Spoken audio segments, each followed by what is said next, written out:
अस्सलाम वालेकुम दोस्तों, मेरा नाम है असीम शफकत और आप देख रहे हैं हंसी टीवी।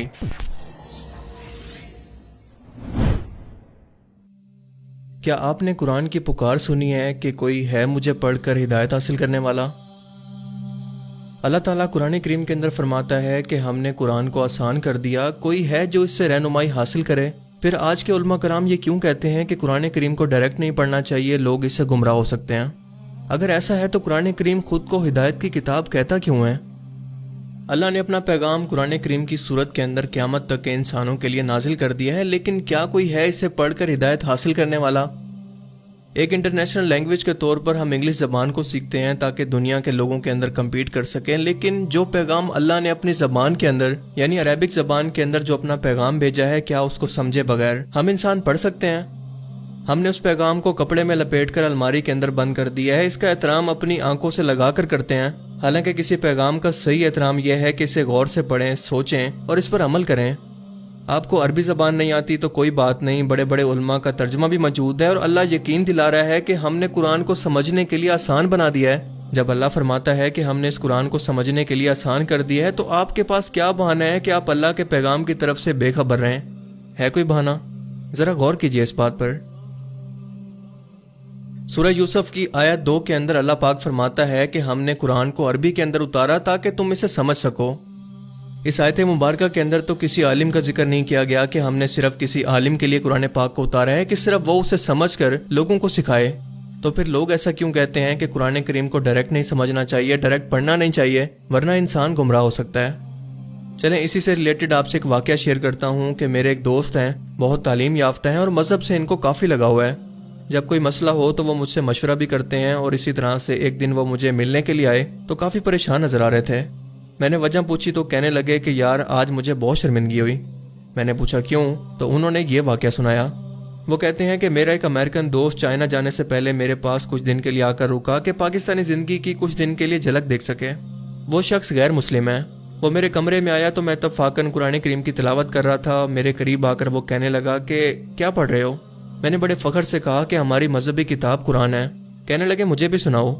दोस्त कहने लगा कि मेरे पास बगैर तर्जमे वाला कुरान था, मेरी समझ में नहीं आया कि इसको क्या जवाब दूं। दोस्त कहते हैं कि मैंने बड़ी शर्मिंदगी से कहा कि ये तो अरबी ज़बान में है, मैं आपको कैसे समझाऊं? इस दोस्त ने कहा कि चलो कोई बात नहीं, तुम इसका मतलब मुझे इंग्लिश ज़बान के अंदर समझा दो। दोस्त कहता है कि ये सुनकर मैं काफ़ी घबरा गया क्योंकि ये कुरान पाक अरबी ज़बान के अंदर था, मुझे अरबी नहीं आती थी और जो कुरान पाक मेरे हाथ के अंदर था ना तो इसका कोई उर्दू तर्जमा था और ना ही कोई इंग्लिश। मेरा अमेरिकन दोस्त जिस तरह से हैरान होकर मुझे देख रहा था, मेरे अंदर हिम्मत नहीं थी कि मैं इसकी आंखों को फेस कर सकूं। फिर आखिरकार वो खुद ही बोल पड़ा कि क्या तुम मतलब समझे बगैर इन लफ्ज़ों को सिर्फ गुनगुना रहे हो? दोस्त कहता है कि मैं शर्मिंदगी के मारे कोई जवाब नहीं दे सका, लेकिन अल्लाह ने मेरी मदद फरमाई और इसी वक्त एक और दोस्त आ गया और गुफ्तगू का रुख बदल दिया गया।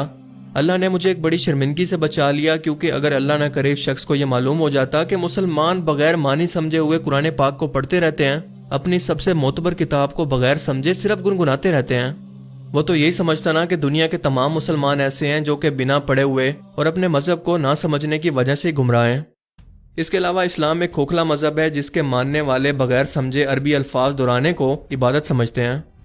और सबसे बढ़कर कि अगर ये मामला किसी फसादी ईसाई तबलीग करने वाले को बता दिया जाता तो इस्लाम के खिलाफ प्रोपेगेंडा करने के लिए उसे बहुत अच्छा मिर्च मसाला मिल जाता। अब इस वाक़या से अंदाज़ा लगाने की कोशिश करें कि हम ये भी नहीं कह सकते कि हम मुसलमान कुरान करीम की तरफ से बेपरवाह हैं, क्योंकि वो घर घर के अंदर मौजूद है। लाखों की तादाद में हाफिज़ कुरान है, लेकिन इसके बावजूद ऐसी कौन सी चीज़ है जो कि हमें अल्लाह के अहकाम पर अमल करने से रोक रही है? और उसने हमारे दिलों से ये एहसास भी मिटा दिया है कि हम अल्लाह के अहकाम की तरफ से कितनी बड़ी और मुजरिमाना तौर पर बेपरवाही कर रहे हैं।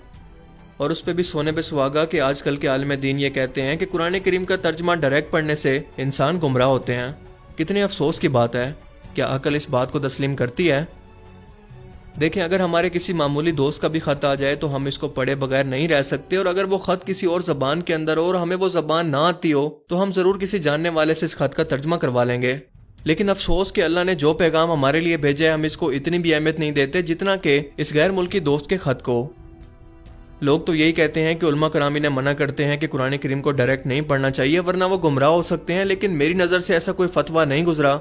लेकिन अगर कोई शख्स आपको इससे मना करता भी है तो कुरान करीम इसका दिफा कुछ इस तरह से करता है कि सूरह अल नजम के अंदर अल्लाह पाक फरमाता है کوئی بوجھ اٹھانے والا نہیں اٹھاتا کسی دوسرے کا بوجھ، اور یہ کہ انسان کو وہی کچھ ملے گا جس کے لیے اس نے کوشش کی۔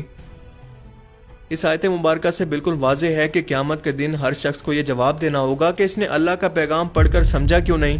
کسی کا بھی یہ بہانہ قبول نہیں ہوگا کہ فلاں شخص نے مجھے منع کیا تھا یا مجھے فلاں شخص نے کہا تھا۔ دنیا کا ہر شخص اپنے اعمال کا جواب دہ خود ہوگا، اور اس کی وجہ یہ ہے کہ انسان کو اللہ نے عقل دی ہے۔ اسی لیے تو اللہ پاک قرآن کریم کی سورہ الشمس کے اندر فرماتا ہے کہ ہم نے انسان کی فطرت کے اندر نیکی اور بدی کی پہچان الہامی طور پر کر دی ہے۔ اور اس کے بعد سورہ القمر کی آیت کے اندر فرماتا ہے کہ ہم نے قرآن کریم کو سمجھنے کے لیے آسان کر دیا ہے۔ اب دیکھیں کہ اللہ نے ہمیں عقل بھی دے دی ہے، قرآن کریم کو سمجھنے کے لیے بھی ہمارے لیے آسان کر دیا ہے، لیکن اس کے باوجود بھی کیا چیز ہے جو ہمیں ایسا کرنے سے روک رہی ہے، اور وہ ہے شیطان۔ قرآن کریم کی سورہ یاسین کے اندر اللہ پاک فرماتا ہے کہ اے آدم کی اولاد، کیا میں نے تم سے وعدہ نہیں لیا تھا کہ تم شیطان کی پیروی نہ کرنا، وہ تمہارا کھلا دشمن ہے، لیکن تم میں سے زیادہ تر اس گمراہی کے اندر پھنس گئے۔ کیا تم میں عقل نہیں تھی؟ اس آیت مبارکہ پر غور کریں کہ اللہ پاک ہم سے عقل کی بنیاد پر یہ جواب مانگ رہا ہے کہ کیا اللہ نے یہ قرآن پاک تمہیں سمجھنے کے لیے نہیں بھیجا تھا؟ تو کیا اس اللہ کے پیغام سے انسان گمراہ ہو سکتے ہیں؟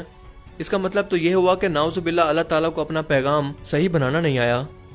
عرب کے لوگ تو جاہل اور ان پڑھ ہونے کے باوجود بھی قرآن کریم کی آیتوں کے معنی کو سمجھ کر گمراہ تو نہیں ہوئے، پر کافر تک اس پر ایمان لے آئے۔ رسول اللہ صلی اللہ علیہ وآلہ وسلم نے مکے یا مدینے کے ان پڑھ عربوں کو یہ کبھی نہیں کہا کہ یہ آیتیں تو صرف عالموں کے لیے ہیں، تم انہیں پڑھ کر گمراہ ہو جاؤ گے، اور نہ ہی مدینے سے آنے والے قافلوں کے لوگوں کو اس سے بچنے کے لیے کہا کہ تم تو بچے ہو، یہ آیتیں تو صرف بڑے عالموں کے لیے، انہیں پڑھ کر تم گمراہ ہو سکتے ہو۔ اس کے برعکس اللہ کے پیغام کی ہر آیت کو اللہ کے رسول نے تمام لوگوں تک پہنچا دیا، تو کیا اس کے نتیجے میں گمراہی پھیلی یا اسلام کی روشنی دور دور تک پھیلی؟ اسلامی دنیا کا وہ واحد مذہب تھا جو کہ اس طرح کا انقلاب پوری دنیا کے اندر لے کر آیا، کیونکہ اگر آپ ہسٹری کا علم رکھتے ہیں تو آپ کو پتا ہوگا کہ ہندوؤں کے اندر تو یہ پابندی تھی کہ برہمن کے علاوہ کوئی بھی عام ہندو ان کی مذہبی کتاب وید کو پڑھنا تو دور کی بات اسے ہاتھ بھی نہیں لگا سکتا تھا۔ اگر کہیں پر بھی وید پڑھی جا رہی ہوتی اور نیچ قوم کا کوئی ہندو اس کو سن لیتا تو اس کے کانوں میں وہ سیسا پگھلا کر ڈال دیتے۔ اس کے علاوہ عیسائیوں کے بھی بالکل یہی حالات تھے۔ کسی عام عیسائی کی انجیل تک پہنچ نہیں تھی، اور انجیل کو ایک خاص کمرے کے اندر میز پر رکھ کر اس طرح سے تالا لگا دیا جاتا تاکہ کوئی اسے وہاں سے اٹھا نہ سکے، جس کی تصویریں آج بھی امریکہ کے ایک میگزین لک کے اندر چھپ چکی ہیں۔ اور پادریوں میں سے بھی صرف بڑے پادری اس کمرے کے اندر جا سکتے تھے۔ عام عیسائیوں کو ہر بات کی رہنمائی انہی پادریوں سے لینا پڑتی، چاہے وہ صحیح ہوتی یا غلط، اور ظاہر ہے کہ یہ بہت ہی مشکل کام تھا۔ یہاں پر میں آپ کو ایک امریکن کتاب سے مختصر سا حوالہ دینا چاہوں گا جس کا نام ہے ہماری دنیا مختلف زبانوں میں۔ اس کتاب کے اندر آتھر لکھتا ہے کہ صلیبی جنگوں سے عیسائیوں کو فتح تو حاصل نہ ہوئی، لیکن ایک نیا یورپ بنانے کے اندر بہت مدد ملی، کیونکہ انہیں مسلمانوں کو قریب سے دیکھنے کا موقع ملا۔ انہوں نے دیکھا کہ مسلمانوں میں رنگ اور نسل سے بالاتر ہو کر مکمل برابری ہے، لیکن سب سے زیادہ حیران وہ اس بات پر ہوئے کہ ہر آدمی کی قرآن تک رسائی ہے، اور ان کے اللہ اور بندے کے درمیان کوئی مذہبی ٹھیکیدار نہیں ہے۔ یہ وہ بات تھی جو کہ عیسائی اپنے خواب کے اندر بھی نہیں سوچ سکتے تھے۔ لہٰذا صلیبی جنگوں سے واپس آ کر انہوں نے مارٹن لوتھر کی سربراہی کے اندر ایک الگ فرقہ بنایا جس کا نام تھا پروٹیسٹنٹ، یعنی احتجاج کرنے والے۔ آج کل کے زیادہ تر عیسائی اسی فرقہ سے تعلق رکھتے ہیں۔